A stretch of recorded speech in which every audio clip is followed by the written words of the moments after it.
Good afternoon, everyone. So we'll be starting in a few minutes as we wait for people to come in.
Okay, so let's start. Pehan, can you put up the slide, please?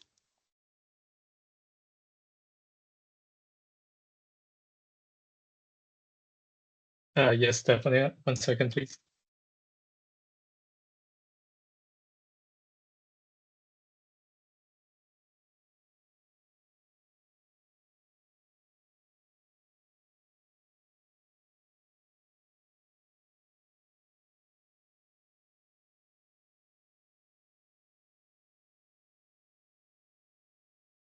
Awesome. Okay, so good morning, good afternoon, good evening, everyone, and welcome to this session on how to build synergies between the Three Rio Conventions. I'm Stefania Perrin, I'm from Mauritius, and I'm currently a fellow at the UNFCCC Capacity Building Subdivision, and I'll be your moderator for this session. So the webinar series is part of a joint capacity building program by the Three Rio Convention. So now what is the joint capacity building program by the Rio Convention? So the Joint Capacity Building Program, it is initiated by the Secretariat of the Three Rio Convention, that is the UNFCCC, the Convention on Biological Diversity, CBD, and the United Nations Conventions to Combat Desertification, that is UNCCD. The program aims to strengthen individual, institutional, and systemic capacities to enhance synergies between climate actions, biodiversity conservation, and sustainable land management, as well as to enhance coordination and coherence to achieve the Three Rio Conventions objectives and the SDGs. You will have the opportunity to learn more about the program during this session. Now, regarding today's first session, it will be specifically focused on integrating planning of national strategies and policies under the Rio Conventions.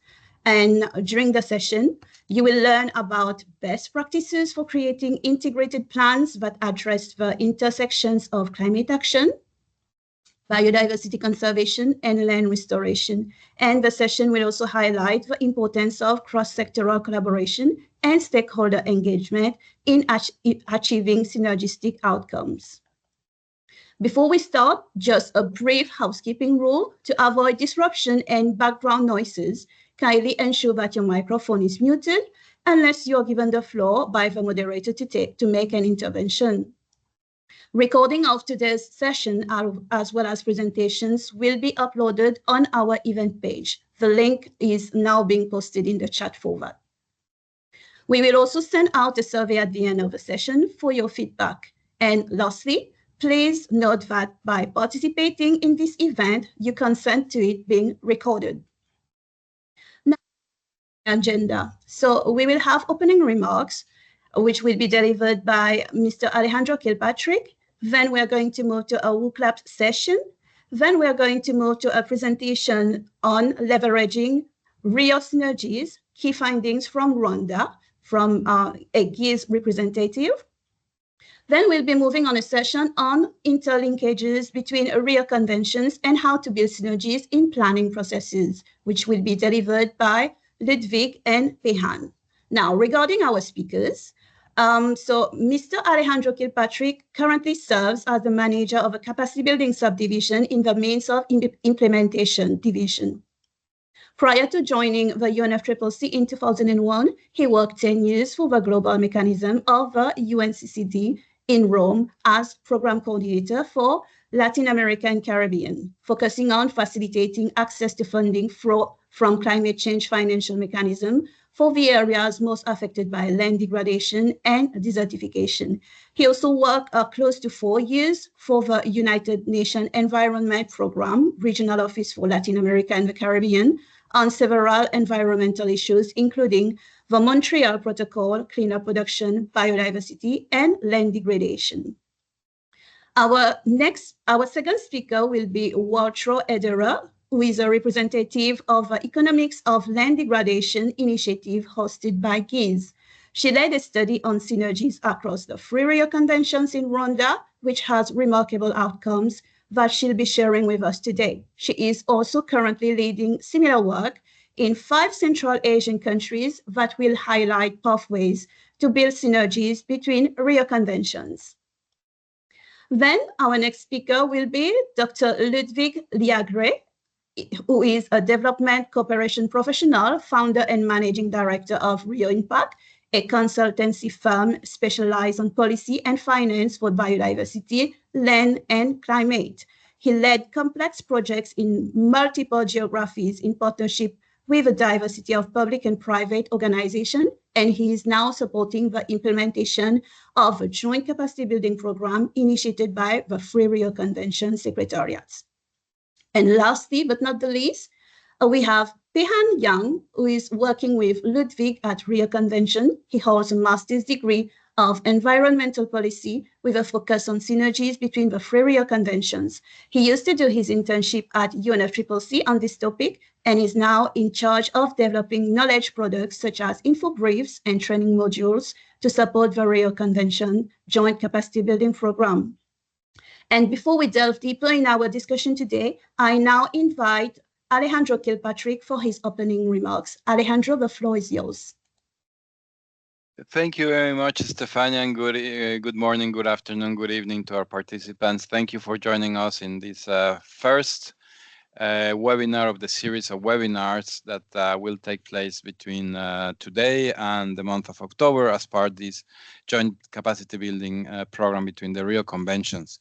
As we all know, this is a very important year for the Rio Conventions because the three conventions will be having the conference of the parties in the same year. That doesn't happen very often, so it's a very important year to maximize the importance of materializing synergies in the implementation of the Rio Conventions, particularly when the main instruments of the 3 conventions, like the NBSAPs, the NDCs, the National Determined Contributions, National Adaptation Plans, and the land degradation neutrality targets are undergoing review processes in different forms and shapes. So the topic of this webinar is very important to see how taking advantage of this opportunity that these instruments are being reviewed, how they can be better integrated amongst themselves in the context of the Rio Conventions, but also with other policy frameworks like the SDGs, of course, but also national policy frameworks. So we have heard a lot about the importance of synergies, and I think everyone agrees of they're fundamental to achieve the conventions of the individual, the objectives of the individual conventions, but also to contribute to the overall sustainable development objectives of countries. So this joint capacity building program that was mentioned by Stefania, the main objective is to materialize these synergies, to help build those capacities, skills sets, knowledge, to materialize them, not only about talking about the importance of them, but actually providing stakeholders, being parties, non-party stakeholders, with knowledge, skills, guidelines on how to practically materialize these synergies. And the integration of the Rio Conventions into planning processes maybe consider the first step. We're going to have also webinars that deal with accessing finance, with engagement of stakeholders. So trying to cover all these aspects in these webinars, and it's just the beginning. The program just started, and we will continue developing information products, e-learning products, and events like these webinars. So please stay tuned for what's going to happen today, but also for coming next. I'm very happy to be speaking, of course, on behalf of my colleagues from the other secretariats who are also joining us. Of course, if they want to contribute, you're more than welcome, but I have the privilege of delivering these opening remarks on behalf of our colleagues in the CBD and CCD. Thank you very much for the opportunity. I'm very much looking forward to what's going to be a very interactive session, and we'll hear very important practical lessons being learned, for example, from the economics of land degradation study carried out by GIZ, and very practical insights to be shared by Ludwig and Pehan. So without further ado, I'll hand back the floor to you, Stefania, and welcome to this event. And we look forward to an interactive discussion. Thank you. Thank you, Alejandro, for these remarks. So now I would like to invite you all to participate in a warm-up interaction session through WooClub, which will be moderated by Pehan. Pehan, the floor is yours. Thank you, Stefania. So as you can see on the screen, that I'm sharing with you a QR code, and also the event code that you can enter on the wooclub.com. And on this website, you are able to share your comments on 2 questions that we proposed as a warm-up interaction. Basically, we would like you to share what comes to your mind when this topic, synergies between the Rio Conventions, what first comes to your mind. Please generously leave us your comments, and you can see your as well as other people's contributions on a word cloud, and we can have a very good look with your contributions and ideas.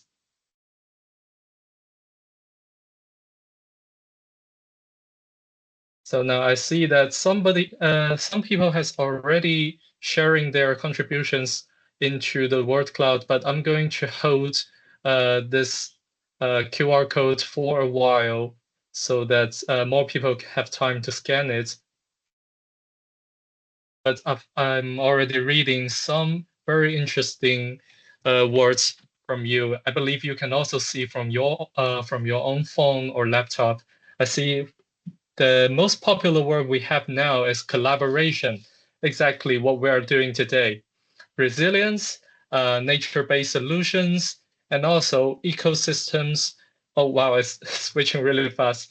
I think it's now a good time for me to switch the sharing screen to the WooClub so that everybody can also see it on this meeting room. So, here. Yes.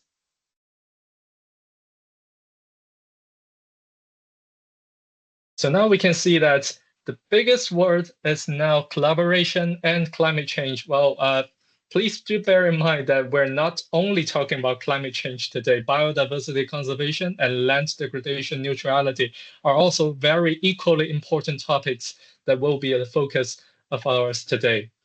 Thank you very much for your participation. In fact, we would like you to answer another round of questions on this. What knowledge and capacity gaps should be addressed to foster synergies according to you? What do you think that's hindering us from building more synergies between the 3 Rio Conventions based on your past experiences and practices? Interdependence, I see collaborative actions. Yes, interdependence. I really like this word. Instead of like holding the 3 Rio Conventions separated from each other, we should definitely build a stronger interlinkages, not just theoretically, but also in practical terms. Oh, it's jumping really fast again. Understanding of linkages. I'm very glad you mentioned that. Ludwig later will also address how the 3 Rio Conventions are interlinked with each other. How to access finance. Yes, another very important topic, also the topic for our second session of this webinar series. Sorry about this advertisement. Okay, I'm not going to read all these contributions, but again, thank you so much. Abonnement. Excuse me? So thank you very much again for your contributions. I'm going to keep this book club alive so that every time when you open this, you can still see other people's responses and contributions. So now I'm giving the floor back to Stefania, and who will assist us to move on this webinar session. Thank you again for your contributions. Thanks a lot, Behan. And now we move on to the next presentation. So we're going to have a representative of Economics of Land Degradation initiative hosted by Kees, Waltro Edera, for a presentation. Waltro, the floor is yours.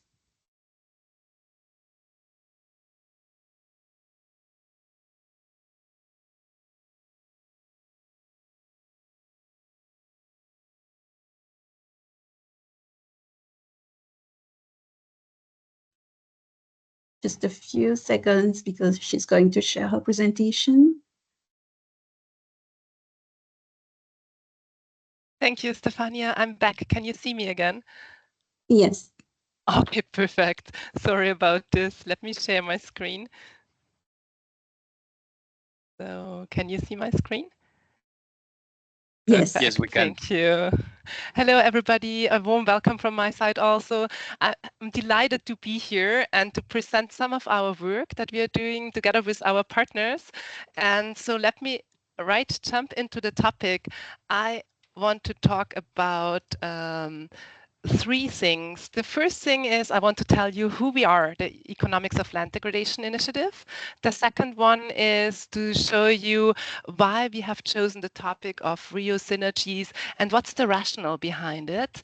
And then I would like to dive deeply into our case study in Rwanda, so to give you some practical insights to a study process that we have done with partners together. So let me just start with the ELD initiative. So we are an initiative that was set up in 2011 by the German Federal Ministry for Economic Cooperation and Development, by the UNCCD, so the Convention to Combat Desertification, one of the three Rio Conventions, and the European Commission. And our secretariat is hosted by GIZ. And what we are doing is actually we work as an initiative on a science policy practice interface, and we are working to make values of land count in decision making, to show the true costs of land degradation and the real benefits of sustainable land management. And with our work, we aim to inform, promote, and scale land solutions for transformative change. And how we work is with our partner network and with scientists and practitioners in our ELD working group and beyond that. But we always work together with science to do study processes in countries with decision makers to inform decisions, to get a process, an integrated process in countries.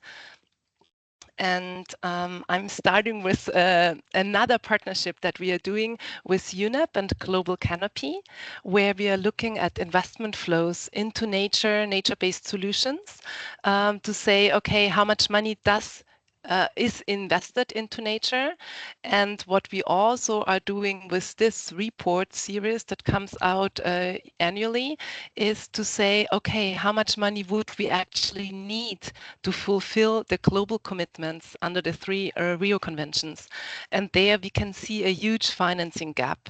And in the last report, we brought up the numbers to say, okay, the investments into nature-based solutions have to triple until 2030 and even quadruple until 2050. And of course, you can put more money into nature. You can also start on the other side of this circle here to say, okay, you have to decrease or repurpose harmful flows. And I think that there's a third option that we are also looking here to say, okay, we need more collaboration and integrated agendas. And I think that brings us right back to our topic here, where we are looking at the Three Rio Conventions, the three bubbles on your left, and where we see that they really share common objectives. And in the middle, at the heart of those three conventions, it's land. It's conservation, it's sustainable use of land resources, and therefore that was actually our starting point for our work together with others to really say, okay, there's a potential for significant synergies from an integrated implementation agendas of land, biodiversity, and climate action.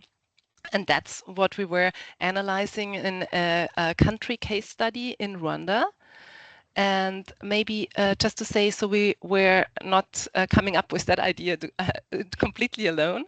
We were actually discussing with the Rio Secretariat. We were kicking off the work in Rwanda in a joint workshop together. We were also presenting findings at the Three Rio Conventions at different side events to also foster the thinking that it's not a siloed thing that we are doing, but rather we talk about integration across the agendas. And coming right to the core of our work, the Rwanda case study that was done in May 2022, we started, and a year later in June 2023, it was finished and then also disseminated, and we are still building on that work, I'll tell you later.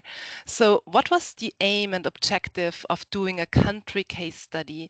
To see how could Rio synergies, the potential be lifted.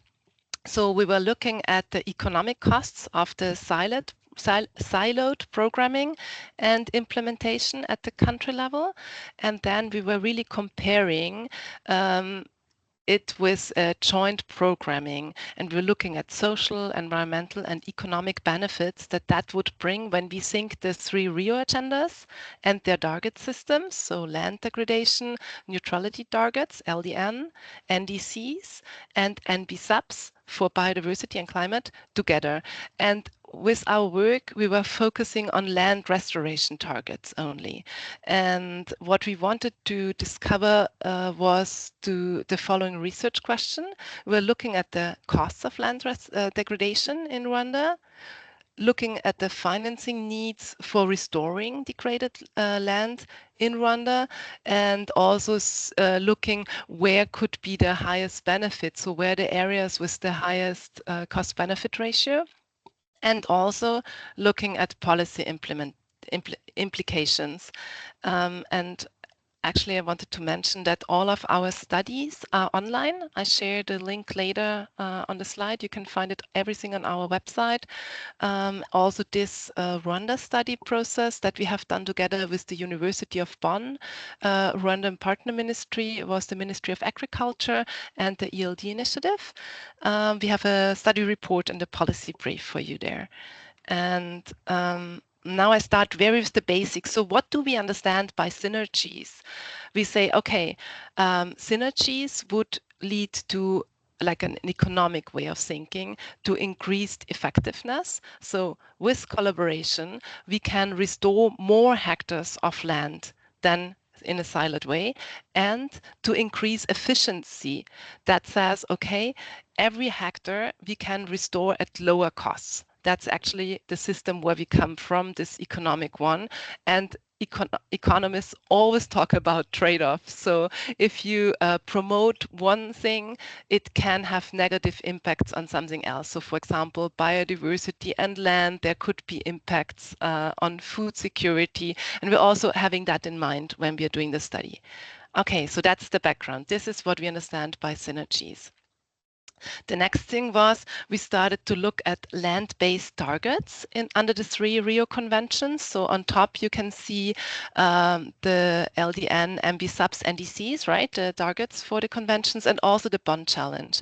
And there we said, okay, what area are we talking about? And we could see if we would sum up everything here together, we see that the total area of commitments is 3.8 million hectares of land. And now I'm not sure, do I have anybody from Rwanda here?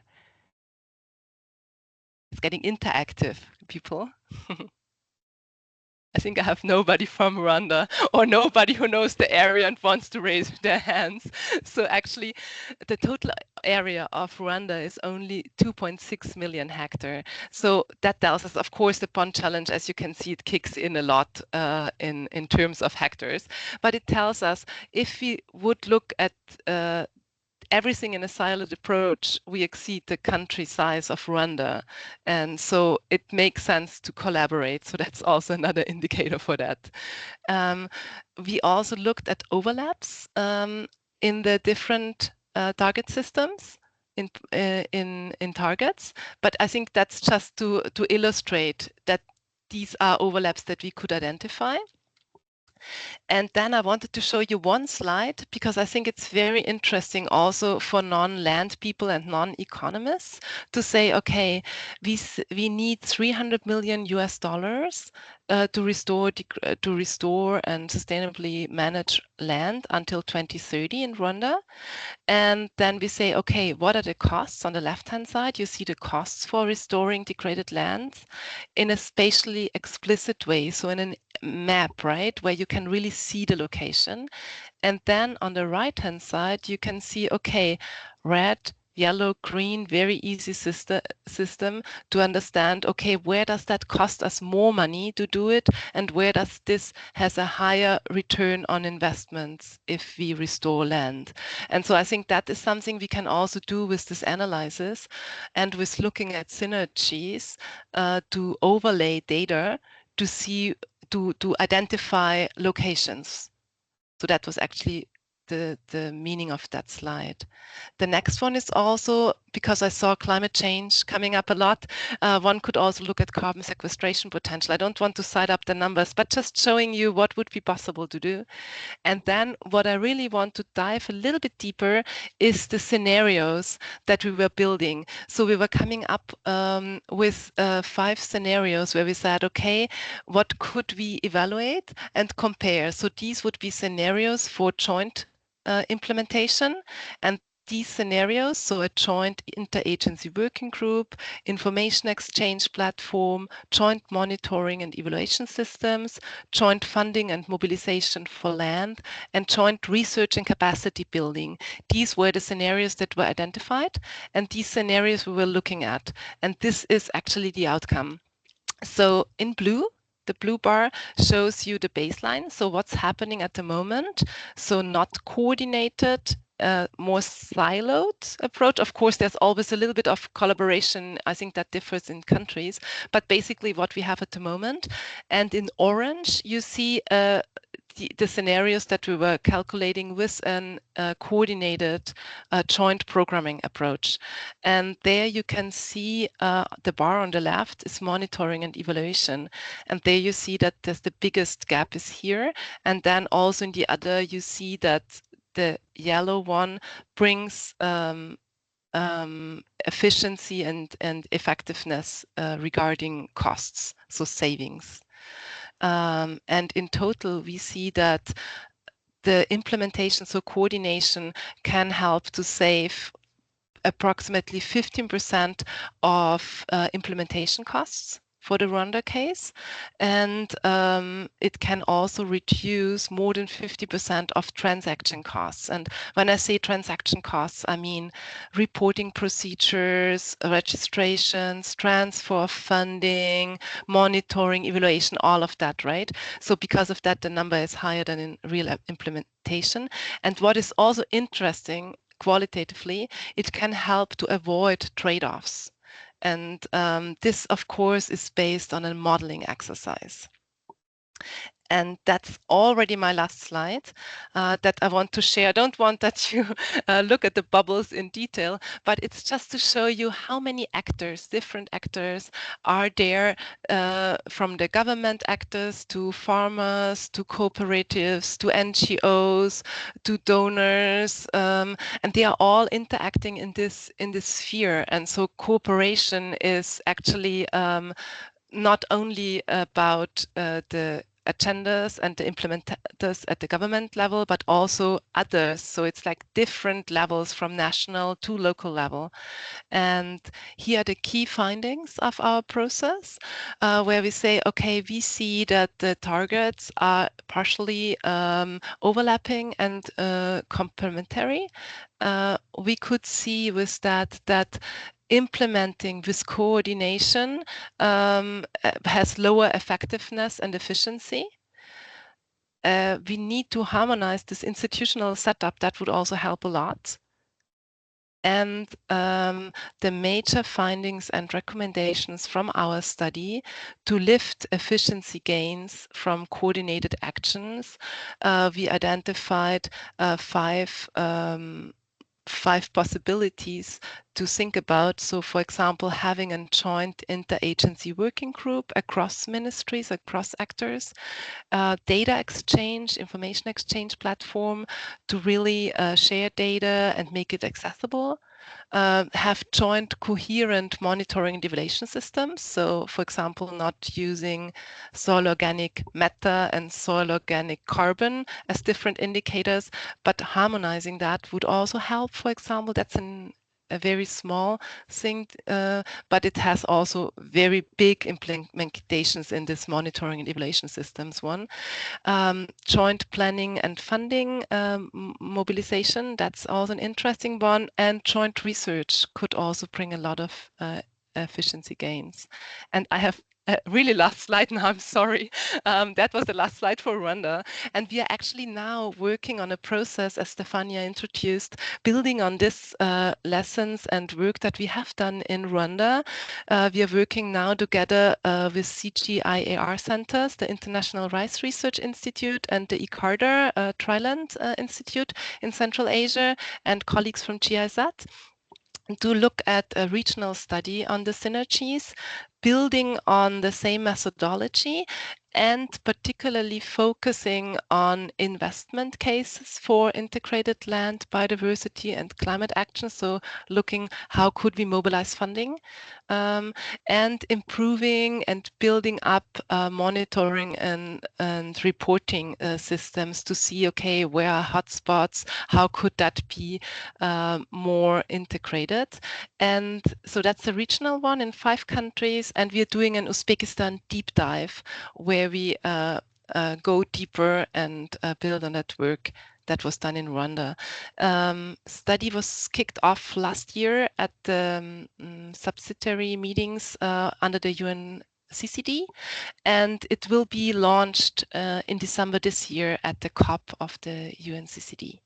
So, and now that's it from my side. Thank you very much for your interest, and I hope to get some questions and interest from your side. Thank you very much. Stefania, back to you. Thank you very much, Walter, for this very insightful presentation. And like you mentioned, I would like now to open the floor for a few questions. So please don't hesitate if you have any question for Walter.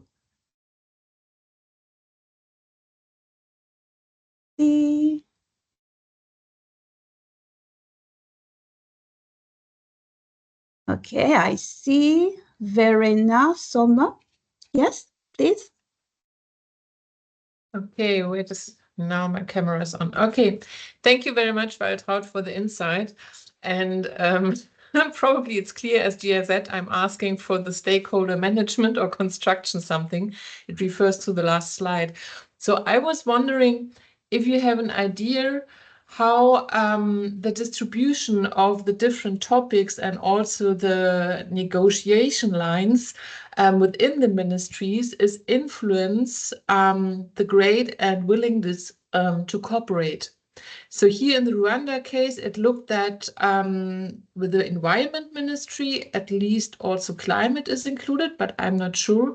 And I'm just wondering, does it make a big effect, or does it have a big effect if more ministries are included or have to be coordinated, or at the end, as when it's separate, everybody or all of them have separate budget lines, if it even would make it easier? Thanks. A very good question. Thank you, Verena.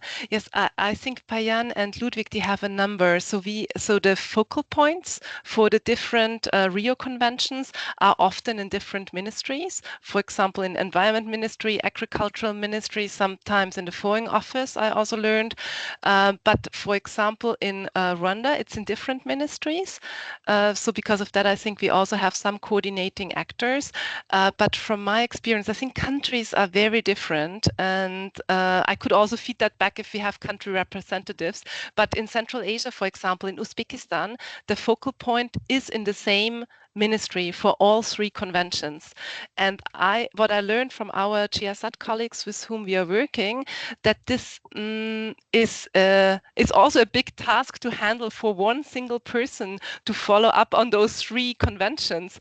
So that I think it's not only willingness. I think it's also having a lot on your table and a lot of different hats that needs to be coordinated. And if it's in the same ministry, it doesn't mean it's the same person, right? And so then you have maybe different levels in a ministry that have to talk to each other. And I think from what I've seen, but I really do only know Uzbekistan and Rwanda as a comparison now, and also the other Central Asian countries where we are still working on to understand better.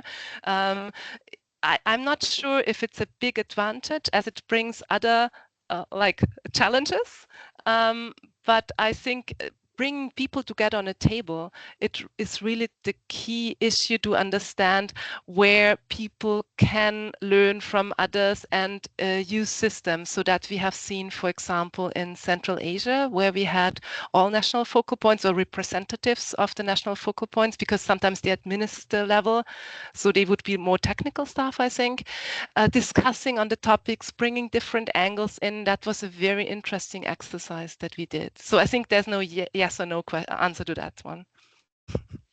Okay, but thanks also for the insight to Uzbekistan. Thank you very much. I see that Juan Pablo has his hand up. Juan Pablo, the floor is yours. Yes, thank you very much for the presentation. Very interesting topic. I would just ask one question, and it is how can we avoid double counting in financial terms when we are overlapping the different Tree Convention targets?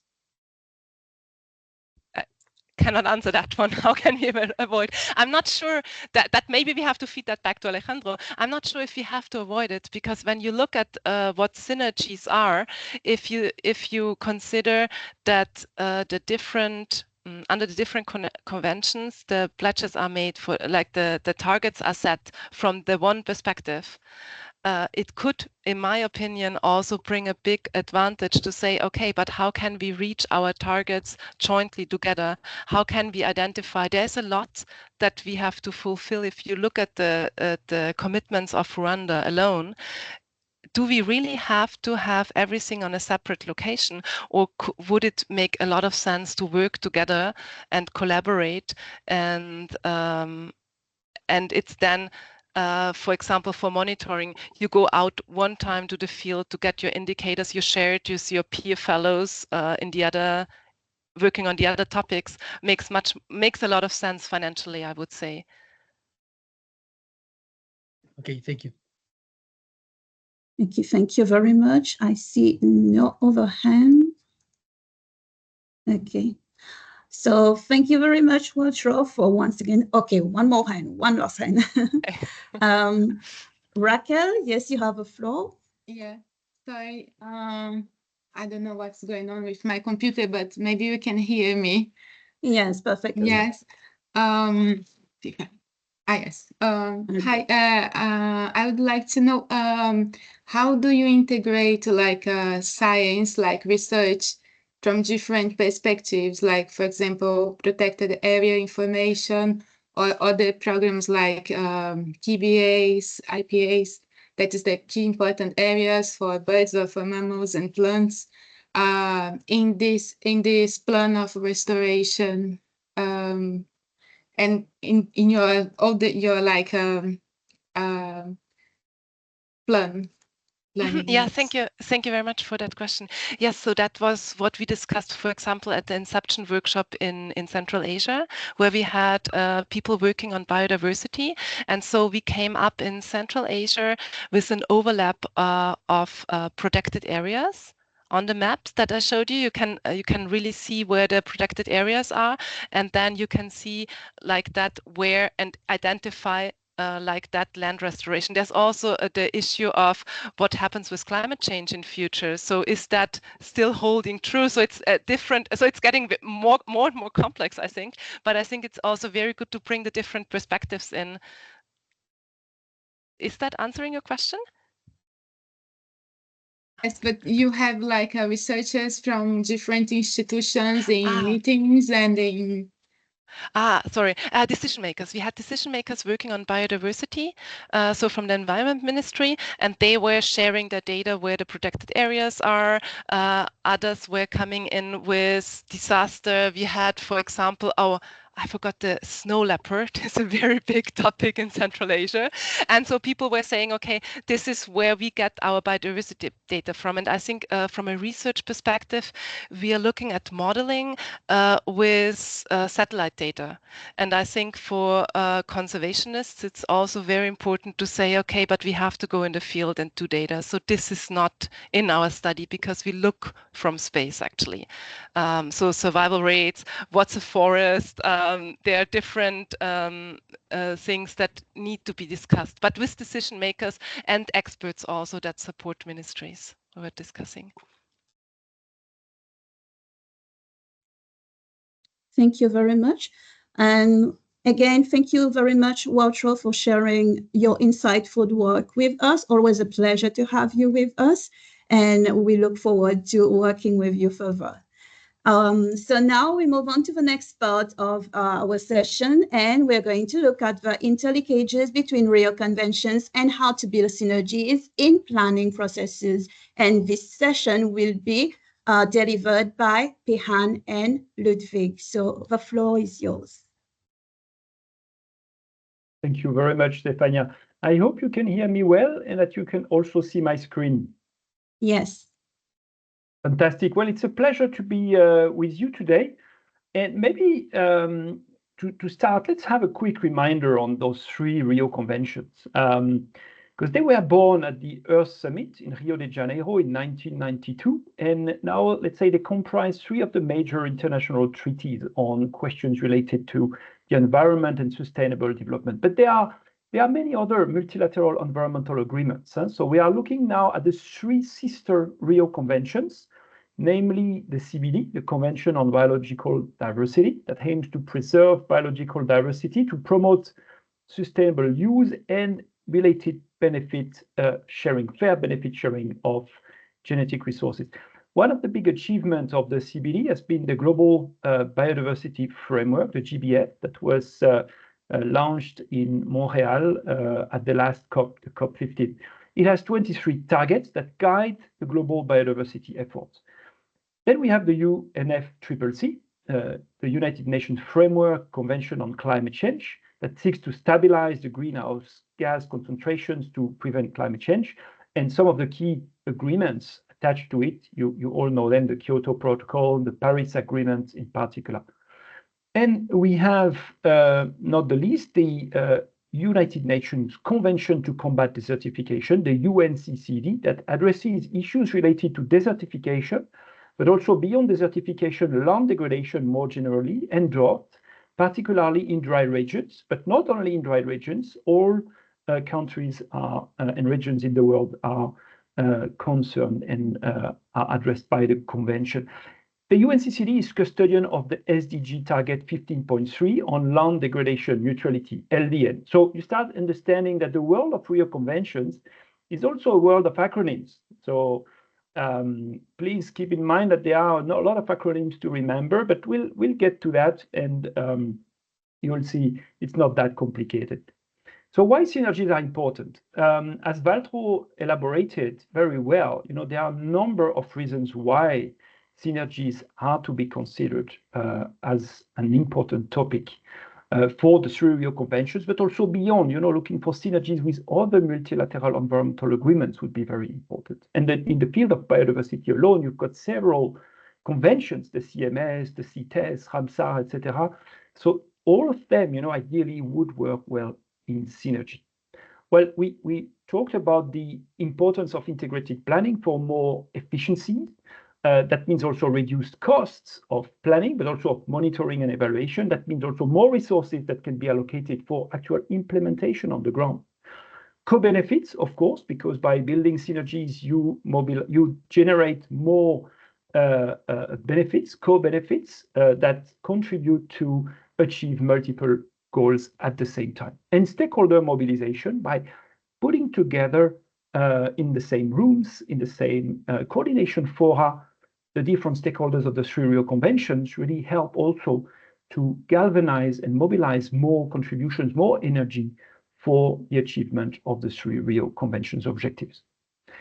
So the topic is not new, and the Three Rio Convention secretariats have considered the topic of synergies as very important for a long time. That's why in 2001 already the Joint Liaison Group, the GLG, was created. So the Joint Liaison Group is formally speaking a coordination committee between the three executive secretaries of the Three Rio Convention secretariats. And so this group is meant to share knowledge, data, information on how to build better synergies. Among the key topics of this group, capacity building is very important. That's why actually this particular program, now this Rio Conventions Joint Capacity Building Program, is an output of the GLG.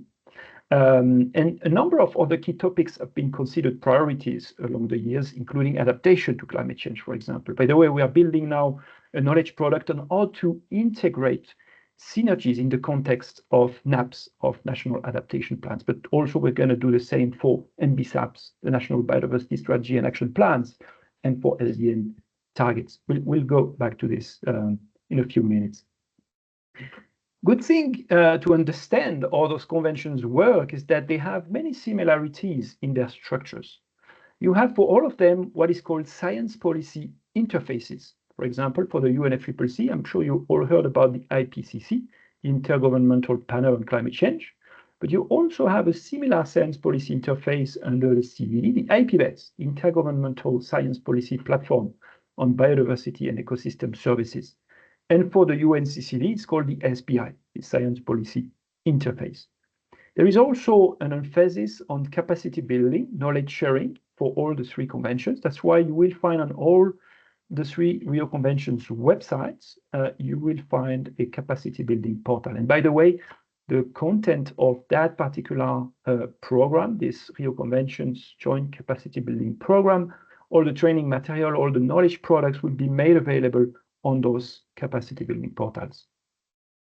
You also have similarities in terms of subsidiary bodies that are geared towards implementation, technical advice. Like the idea of this is to create fora for country parties to be able to engage in technical negotiations, but also to share common language and opinions and ideas on key topics related to technology, to technical advice, etc. So it's a very important fora. These are very important fora with also regular meetings that are key also in the preparation of the COP negotiations. The call for synergies is not new. As I was mentioning, in 2009 already, the United Nations General Assembly noted the need for enhanced cooperation among the Rio Conventions. And then decisions on the importance of synergies were made multiple times at different COPs for UNCCD, UNFCCC, and CBD COPs along the years. You may have noticed in some of the COPs, you have what is called the Rio Conventions Pavilion, which is a very interesting fora, also a place for side events, usually special events that address topics related to the synergies. So moving on, just wanted to mention that more recently, we even had very clear statements on the importance of synergies. For example, in 2023, there was a joint statement of the presidents of the CBD COP15, the UNCCD COP15, and UNFCCC COP27 on the importance of building synergies between the Rio Conventions. And in 2024, this year, you may have also noticed the resolution of UNEA 6, the UN Environmental Assembly resolution to promote synergies, cooperation, and collaboration for the national implementation of multilateral environmental agreements, including the three sister Rio Conventions. So in those efforts to build synergies, there is one category of stakeholders that is particularly important. These are what is called the NFPs, the national focal points of the three Rio Conventions. And as Waltraud explained very well, in some cases, those three Rio Conventions focal points sit in the same ministry, but sometimes they are in different ministries. So according to the situation, the question of collaboration, coordination could be more or less complex. And oftentimes it's also a question of personalities. You know, there are a number of ways that these NFPs can sit together, work together on joint initiatives. By doing that, by reinforcing the national focal points' abilities to build synergies, to coordinate with their counterparts for the other conventions, of course, you prepare the enabling environment for more solid synergies. And so, you know, having the NFPs in the same ministry or not is not necessarily a limiting factor. It's mostly a question of willingness, and I've witnessed countries where the three NFPs are in different ministries, and at the end of the day, coordination can take place very well. The question of synergies is not a question of having less people, and sometimes there is a bit of a contradiction, like people may tend to understand that we want to cut staff and jobs for those roles. Not at all. We need more strengths, more brains, more power, energy from different people in the implementation related to the goals of the Three Rio Conventions. We need more efforts from the NFPs and their team. And so it's not a question of less people, but on the contrary, a question of ideally having more strengths, more people, but better coordinated. So as Waltraud also mentioned, you have witnessed the amount of resources, of additional resources that we need. That means we need also more people to be able to spend and engage those resources properly through different types of projects, public, but also private projects. And in the next webinar, actually, we're going to discuss the topic of how to finance the synergies and finance synergistic projects. And you'll see that the private sector has a very important role to play to finance synergies, to mobilize resources for synergistic projects. The good news, so to say, is we have many topics that are relevant to synergies. Some of them you know very well, like climate smart agriculture, ecosystem-based adaptation, forest and landscape restoration. You know, and synergies, it's not only about terrestrial ecosystems, you also can build synergies in coastal and marine ecosystems. It's very important also for that program for us to consider the topic of synergies with a broad perspective in terms of diversity of types of ecosystems. Now let's come to the very important question of the key entry points for synergies. How do we build pragmatically the synergies? Well, it can start with the national processes under the Three Rio Conventions. You may know the nationally determined contributions, here that mitigation, but also national adaptation plans, also under the UNFCCC. And then under the CBD, country parties have to develop their national biodiversity strategies and action plans. And under the UNCCD, it's about defining land degradation neutrality targets at country level. And so those national planning processes are all very good opportunities to include the synergies and build the synergies among the Three Rio Conventions. One window of opportunity, for example, in the context of NBSAPs, is now the need to align the NBSAPs with the Global Biodiversity Framework, which offers an interesting window of opportunity to integrate or better build synergies within those very important strategy and action plan documents. So we're building also, as part of this joint capacity building program, guidance and info brief document, knowledge products on how to include synergies, integrate synergies and build synergies within those different planning processes. And ideally also building a framework for those planning processes to be better integrated in the future. The good thing those last years has been the development of a number of support programs for those national planning processes. And all these initiatives that you can see here on the slide, including the NDC partnership, the NBSAP Accelerator Partnership, the LDN Target Setting Program, they are really interesting initiatives that could help also in the future be multipliers of the knowledge for synergies and help also the inclusion, the integration of synergies in those planning processes. So with that, I'd like to actually thank you for your attention, and I'm gonna give the floor now to my colleague Pehan, who will lead you into practical examples of how to build synergies in the context of specific countries. Thank you very much. Pehan, the floor is yours. Thank you very much, Ludwig. I'm sharing my screen now. Can you see my screen and hear me clearly? Yes. Yes. Excellent. So thank you again, Ludwig, for your excellent explanation on the context and linkages between the Three Rio Conventions. I hope everybody is not yet confused by the acronyms of NDC, NAP, NBSAP, and LDN targets, because in the following part, we're going to play a bit with them. So what you can see on the screen that kind of looks like the Google Chrome is actually a framework proposed by WWF in their report, Breaking Silos, Enhancing Synergies Across NDCs and NBSAPs. But in fact, if you take a closer look at these areas for potential synergies, you'll notice that these 6 entry points are not only applied for NDCs and NBSAPs, they can be applied to all the national processes that we just mentioned.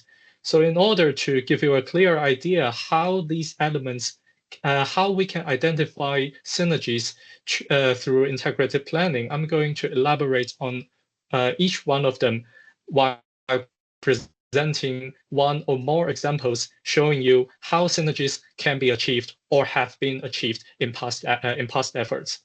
So first, we're going to talk about the guidance for developing, implementing, and monitoring national strategies.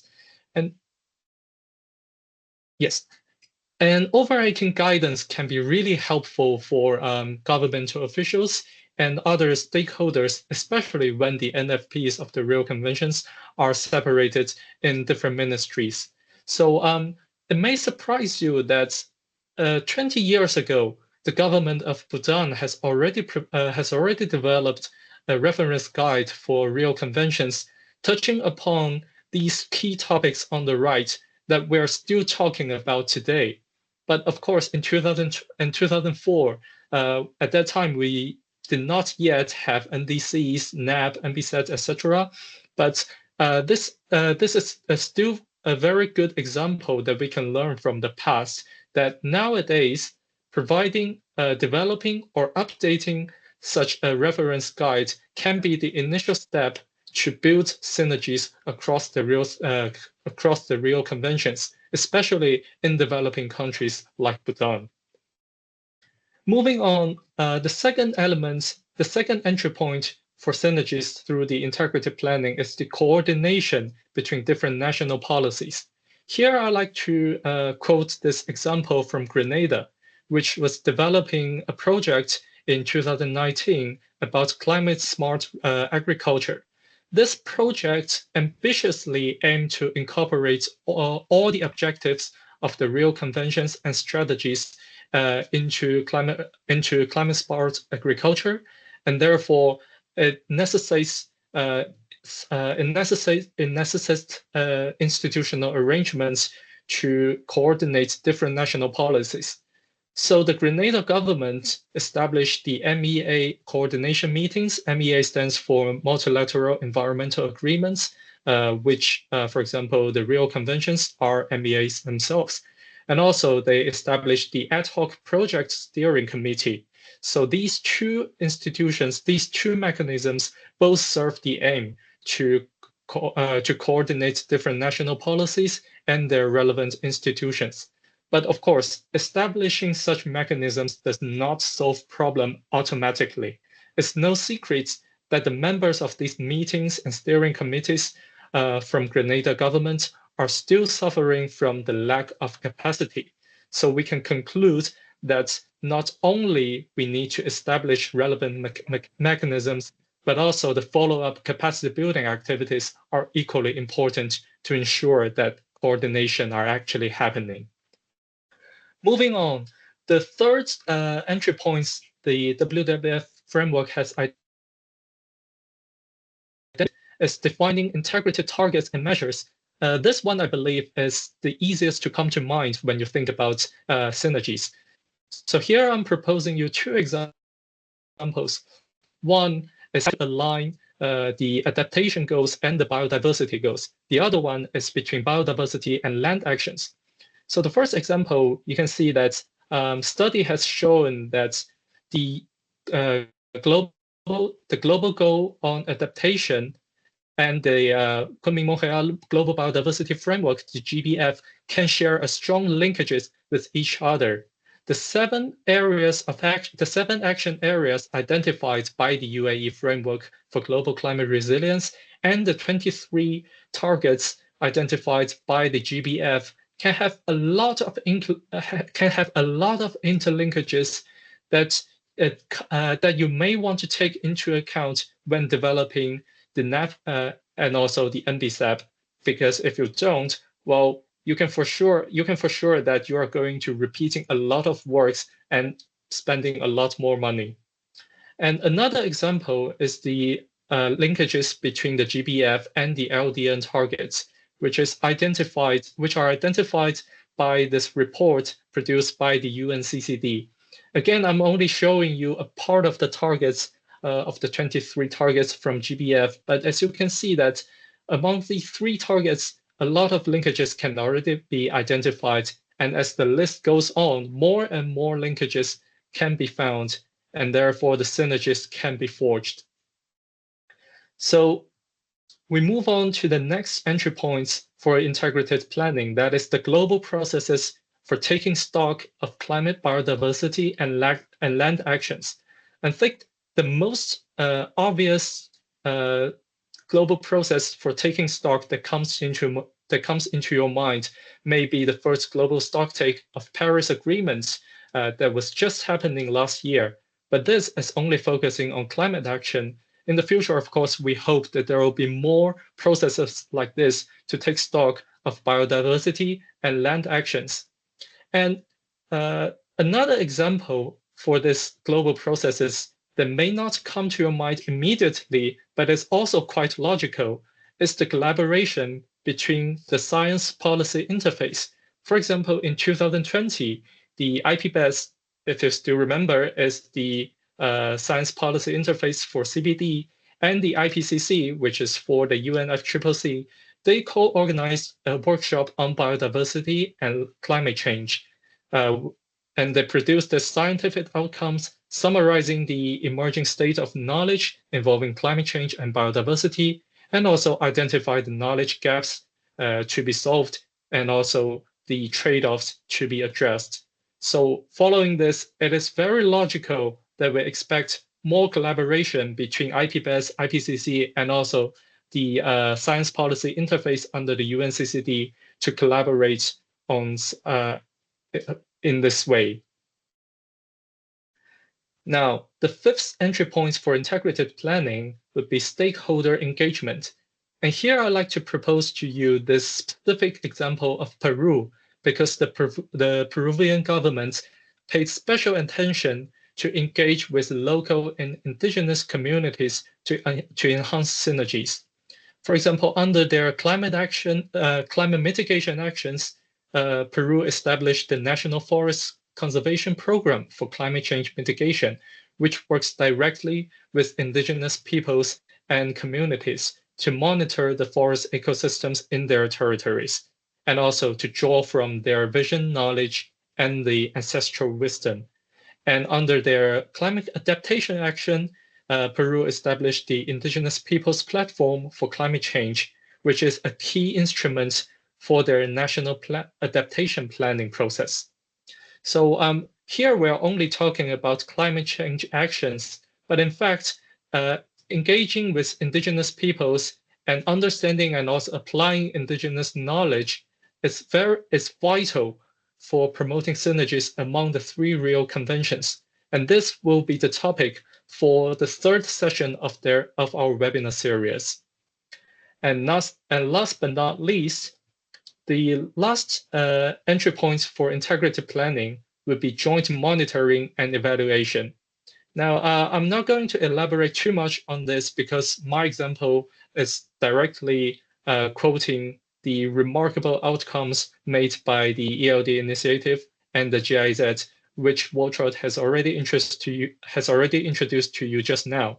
So I'm only showing you this particular table from Waltraud's slides, highlighting how much you can reduce the transaction costs if you with a joint monitoring and evaluation mechanism and without a joint M&E mechanisms. I believe that many governments, especially in developing countries, when it comes to their implementation, they'll think, okay, synergies are good, but the money, how are we going to spend them? But the moment they see how much transaction costs they can save, I believe that anybody will be just on board. Okay, let's do synergies. So before I give the floor to you, our dear audience, I believe you already have some questions to raise. Let me conclude my part with some recommendations for policymakers and practitioners based on the previous analysis of entry points for synergies. First, we strongly suggest to mainstream the synergies and make best use of the windows of opportunities. This, together with developing or updating an overarching guidance we mentioned before, can be a reciprocal process, and that can be a very important initialization of building synergies in many developing countries. And also, as we mentioned in the second example, in the case of Grenada, we realized that establishing a coordination mechanism is important, but it does not solve the problem once and for all. The follow-up capacity building for individuals, institutions, and also the entire system is vital to maintain this coordination. And third, it is highly suggested for all policymakers to proactively identify common targets and measures from different agenda, including the Rio Conventions and the Sustainable Development Goals. And fourth, we see that political processes and scientific research collaboration to take stock of actions and address trade-offs can lay the foundation for all our future works. So it strongly suggests that we promote more of these actions in the future. Fifth, as we mentioned before, that understanding and applying indigenous knowledge and practices is vital to enhance synergies. And you're both welcome to keep following our webinar series if you are interested in this topic. And last but not least, as the studies of from Waltraud has already told us, a joint monitoring, evaluation, and learning process can be a very cost-effective way for building synergies between the Three Rio Conventions. So I'm going to stop here and give the floor back to Stefania to help us go through the Q&A session. Thank you very much for your time and for your listening.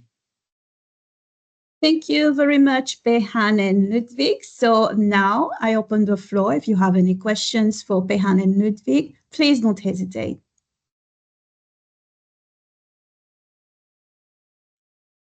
As always, please raise your hand if you have questions. Don't be shy.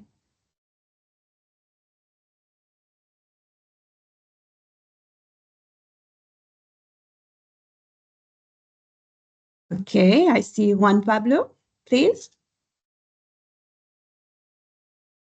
Yes, I have one question around the joint liaison group from 2001. what are your perspectives on their performance on achieving these synergies for the Three Rio Conventions? Like, do they have like some sort of like a report on results around their work on these work on looking for synergies? Thank you, Juan Pablo, for this question. I will give just very short elements of answer, because I think our colleagues from the different Rio Convention secretariats here with us would be able to give you more detailed answer. But yes, the GLG sessions are always coming with minutes of the meetings, with action items always decided upon. Like, for example, again, this joint capacity building program was one of the action items. And then it was through the engagement of the Three Rio Convention secretariats transformed into reality. So you have multiple examples of those very practical actions. That's true that sometimes in the flow, let's say, of all the work of the Three Rio Convention secretariats, it may not be that visible, but it's there. And we understand, because of the different decisions around the questions of synergies, that, of course, this work will continue intensifying in the future. But maybe if Stefania, Alejandro, or I see Claudia also online would like to give any yeah, Alejandro, I see Alejandro, you have your hand please. raised. Thank you, Juan Pablo, for that question. Yeah, just to add to what We can't hear you properly, Alejandro. Can you hear me now? Yes. Thank you. No, thank you, Juan Pablo, for your question. And yeah, adding to what Ludwig said, and also please, colleagues from CBD, please come in. The Joint Liaison Group is focusing a lot on monitoring at the level of the secretariats several aspects. There's not a quantified method of how Synergy has been implemented, but it's more about ensuring a common narrative and messaging across the formal discussions on the importance of synergies. And as Ludwig mentioned, that has been translated into language in the different decisions from the different COPs on synergies. Also some mandates to the secretariats, and the development of common products like this joint capacity building program, and also communication products. For example, there are always these pavilions at the different COPs where there's presentations or joint presentation statements from the three secretariats, and most of them, of course, relate about synergies. And like I've mentioned at the beginning of the event, this year is particularly important because of the three COPs taking place in the same year, and because we have new important elements in the context of the Rio Conventions, like the Global Biodiversity Framework, the revision of the next round of NDCs, land degradation targets. So the Joint Liaison Group is very, very active in providing this narrative, this political narrative, and trying to move forward the synergies process, in the understanding that at the end of the day, these are party-driven processes that, of course, the governments are the ones that are adopting and defining the future of the conventions. But yeah, just wanted to add that. Thank you. Thank you very much. Thank you, Alejandro. Any other questions?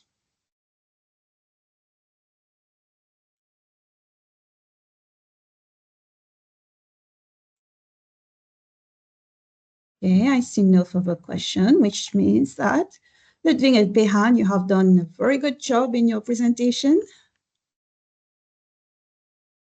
Okay, let me just see through the chat if we have any question.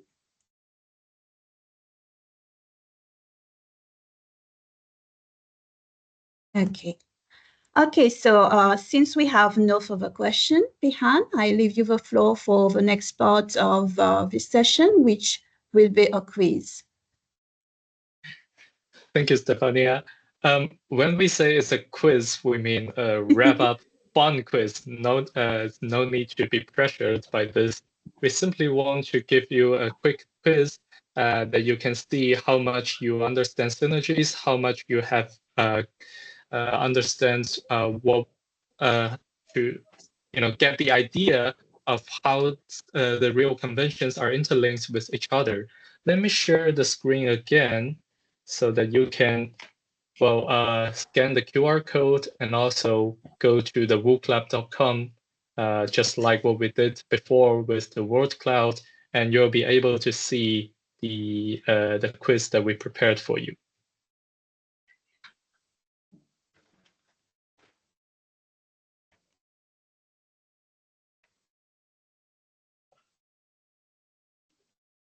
So I'm starting the quiz, but I'm going to keep the slides on for a little bit while so that people can have time to scan it.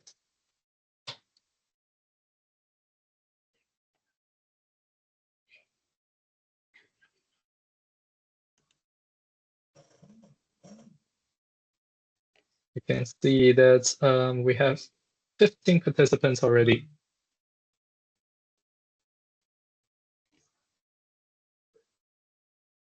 Okay, then I'm switching the screen now, but for those who would like to join in, you can still see the event code on the screen that I'll be sharing with you. So now it'll allow me to switch the screen.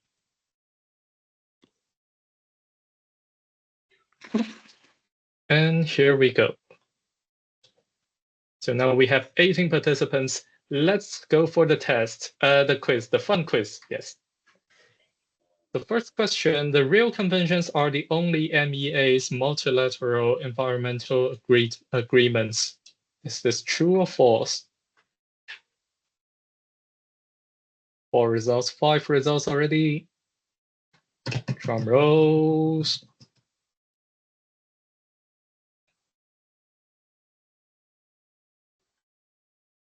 Okay, let me show the results. I see that many people are choosing no, but still some believe yes.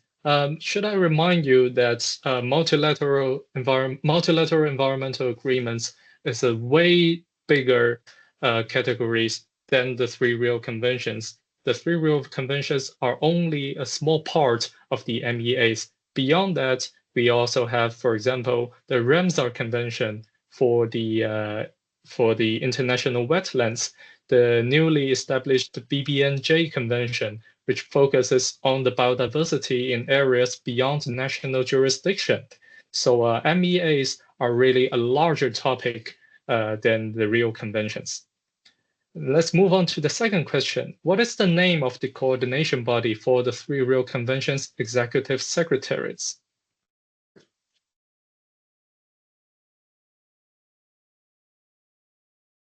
Oh, good. I see we have 23 people participating already. Let's not keep everybody waiting too long and show the results directly. Now, the majority is choosing the joint liaison group, while other people are still choosing the Rio Coordination Committee, Conventions Coordination Group. The correct answer will be the joint liaison group, which Mr. Juan Pablo also raised question on it. So just to remind you again that this Rio Conventions Joint Capacity Building Program is also the output and a latest output of this joint liaison group. And let's move on to the third question. Which ecosystem-based approach is recognized for its benefits across all 3 Rio Conventions?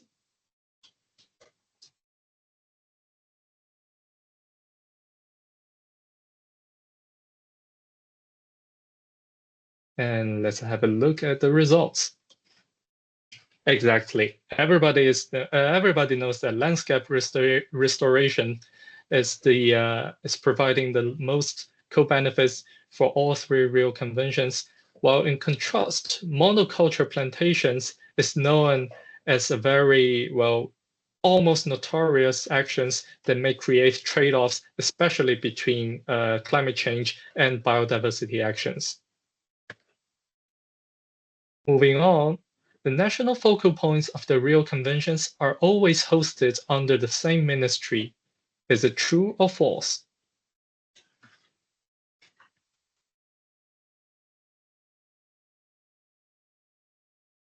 And showdown, it's false. I remember, I believe you still remember the statistics Ludwig has presented to you that as of March in this year, that 153 countries have established their national focal points within the same or two same ministries. But beyond that, many countries are still separating the NFPs into three different ministries or departments. Fifth question, under which Rio Convention is the REDD plus mechanisms primarily developed? This one, we haven't really touched upon it in our presentation today, but I believe that many people has already heard about this name REDD plus. But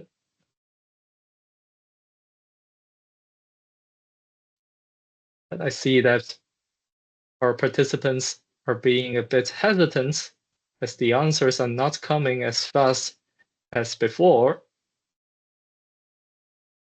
And let's not keep everybody waiting too long. The correct answer is A. The REDD plus mechanism stands for reduction of emissions from deforestation. It's quite a long name. I can't remember the full name, but you get the idea. So it's about reducing the emissions of greenhouse gas, which is hosted under the UNFCCC, and it supports the goal of both climate benefits and also biodiversity conservation, and also to reduce the desertification risks. Sixth question, among these acronyms, which one or ones do not refer to the Rio Convention's national planning processes? If you still remember that Ludwig has presented one slide showing, well, how many was that? 4 national planning processes under the 3 Rio Conventions.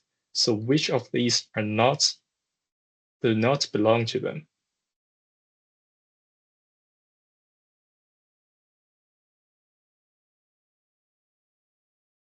Let's see the results.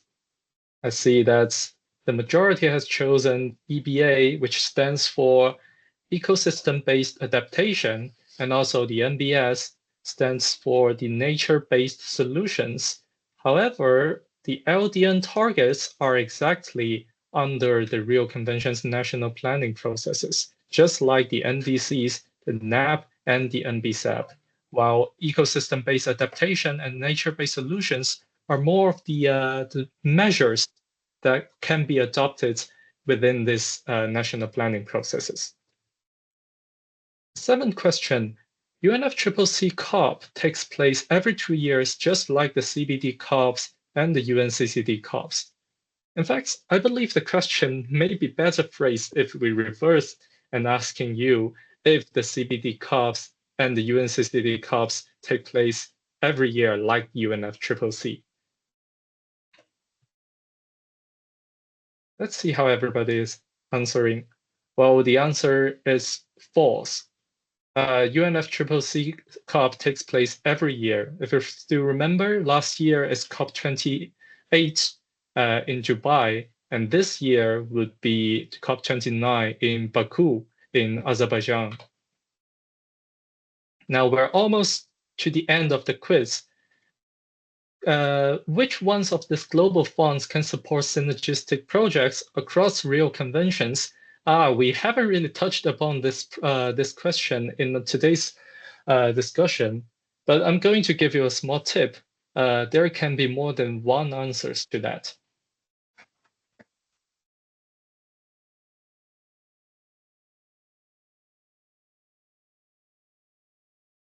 And showcase. Well, I hope somebody is choosing all of them because all of them are the correct answers. In fact, Ludwig will touch upon these global funds in the next session of this webinar series. So stay tuned if you're interested in how to mobilize funds and resources for synergistic projects. The last but one question, which of the below is the science policy interface of the CBD? Again, a test for memorizing acronyms.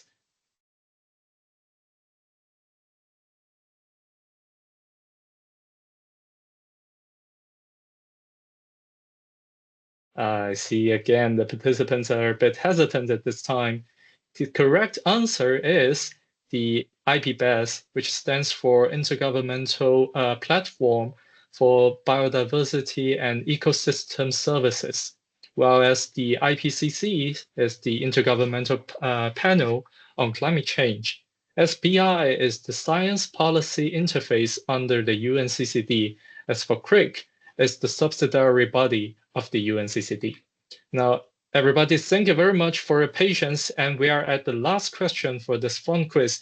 What is the subsidiary bodies exist only for UNFCCC and CBD? True or false?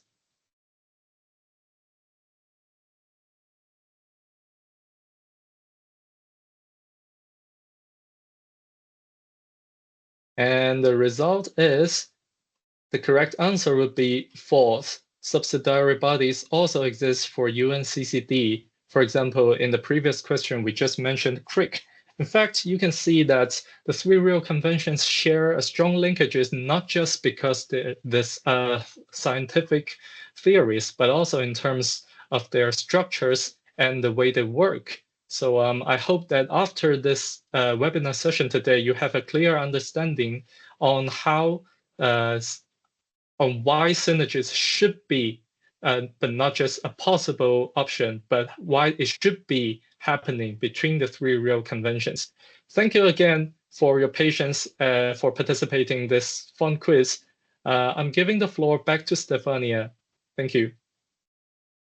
Thank you very much, Behan. So as we move closer to the end of our first session for today, and so I would like to thank Waltro, Ludwig and Behan for sharing your invaluable insights and experiences with us today. So today's discussion has underscored how you can leverage various synergies and how to build synergies in planning processes.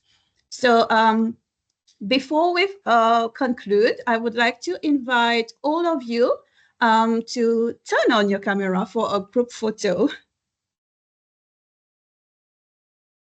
So please don't hesitate, a group photo. Awesome.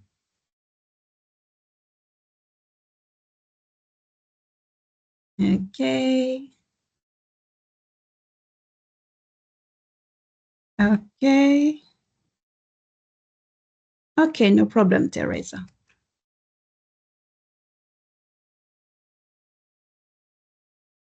Okay, should we try it?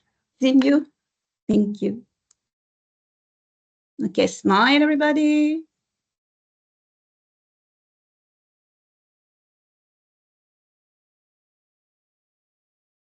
Okay, good. Thank you very much, Zinyu.